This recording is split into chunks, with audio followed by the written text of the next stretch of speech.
August 6 വ്യാഴാഴ്ച 5 ജില്ലകളിലെ വിദ്യാഭ്യാസ സ്ഥാപനങ്ങളുടെ അവധി അറിയാം.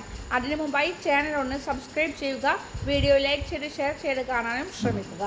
വയനാട് ജില്ലയിലെ ദുരിതാശ്വാസ ക്യാമ്പുകളായി പ്രവർത്തിക്കുന്ന എല്ലാ സ്കൂളുകൾക്കും അവധിയായിരിക്കുമെന്ന് ജില്ലാ കളക്ടർ അറിയിച്ചു. കോഴിക്കോട് ജില്ലയിൽ ദുരിതാശ്വാസ ക്യാമ്പുകളായി പ്രവർത്തിക്കുന്ന സ്കൂളുകൾക്ക് ക്യാമ്പ് അവസാനിക്കുന്നതുവരെ അവധി തുടരുമെന്നും ജില്ലാ കളക്ടർ അറിയിച്ചു. ആലപ്പുഴ ജില്ലയിലെ 3 താലൂക്കുകളിലെ വിദ്യാഭ്യാസ സ്ഥാപനങ്ങൾക്ക് നാളെ അവധി.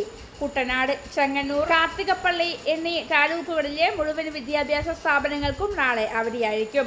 കോട്ടയം ജില്ലയിലെ കോട്ടയം താലൂക്കുകളിലെ പ്രൊഫഷണൽ കോളേജുകൾ ഉൾപ്പെടെയുള്ള എല്ലാ വിദ്യാഭ്യാസ സ്ഥാപനങ്ങൾക്കും നാളെ അവധിയായിരിക്കുമെന്ന് ജില്ലാ കളക്ടർ അറിയിച്ചു. കൂടാതെ മറ്റ് താലൂക്കുകളിൽ ദുരിതാശ്വാസ ക്യാമ്പുകളായി പ്രവർത്തിക്കുന്ന വിദ്യാഭ്യാസ സ്ഥാപനങ്ങൾക്കും അവധിയായിരിക്കുമെന്നും അറിയിപ്പ്. പത്തനംതിട്ട ജില്ലയിലെ തിരുവല്ല താലൂക്കുകളിലെ എല്ലാ വിദ്യാഭ്യാസ സ്ഥാപനങ്ങൾക്കും നാളെ അവധിയായിരിക്കും. എന്നാൽ കാസർഗോഡ് ജില്ലയിലെ എല്ലാ വിദ്യാഭ്യാസ സ്ഥാപനങ്ങളും നാളെ തുറന്ന് പ്രവർത്തിക്കുന്നതാണ്.